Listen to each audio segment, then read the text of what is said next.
Salaried class वालों के लिए एक बहुत ही जबरदस्त खबर है।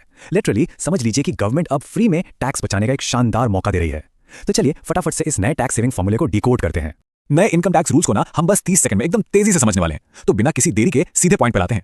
तो जैसा कि Owais financial advisory services says that 3 big tax benefits maximising your salary structure. चलिए इसे देखते हैं। सबसे पहला और बड़ा चेंज देखिए, जो मील कूपन लिमिट पहले सिर्फ 50 रुपए हुआ करती थी वो अब सीधे बढ़कर 200 रुपए हो गई है। इसका सीधा सा मतलब है कि सालाना पूरा का पूरा 1 लाख रुपए यहाँ एकदम टैक्स फ्री हो जाता है ना कमाल की बात। और सिर्फ इतना ही नहीं, कुछ स्पेसिफिक सिटीज में अब सीधे 50% एचआरए का फायदा मिलने वाला है। मतलब सालाना 60,000 रुपए की एक और एक्स्ट्रा टैक्स फ्री बचत बिल्कुल पक्की। अब इस तीसरे वाले को सुनिए, चाइल्ड एजुकेशन अलाउंस, जो पहले मजाक जैसा लगता था सिर्फ 100 रुपए महीना, वो अब जंप करके सीधे 3,000 रुपए हो गया है। तो बस ये एक सिंगल बदलाव ही साल की 72,000 रुपए की एक्स्ट्रा टैक्स फ्री इनकम आपकी जेब में डाल देता है। Your total savings adding up the benefits. चलिए जरा इन सबका टोटल लगाते हैं। देखिए, अगर इन सारे कंपोनेंट्स को मिला दिया जाए ना, तो करीब 2 से 3 लाख रुपए तक की इनकम पर लिटरली कोई टैक्स नहीं लगेगा।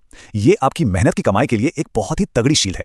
और अब आता है सबसे बड़ा क्लाइमैक्स। जो भी प्रोफेशनल्स 30% टैक्स स्लैब में आते हैं, वो इस स्ट्रक्चर का यूज करके साल के सीधे सीधे 74,000 रुपए बचा सकते हैं। बिल्कुल सही सुना आपने।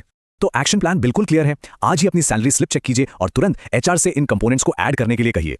Do hit the like button and follow finance by Owais for more insights. वैसे सोचने वाली बात यह है कि क्या यह नया सिस्टम टैक्स बचाने का बस एक आखिरी रास्ता है, या फिर भविष्य में इससे भी बड़े बदलाव हमारा इंतजार कर रहे हैं।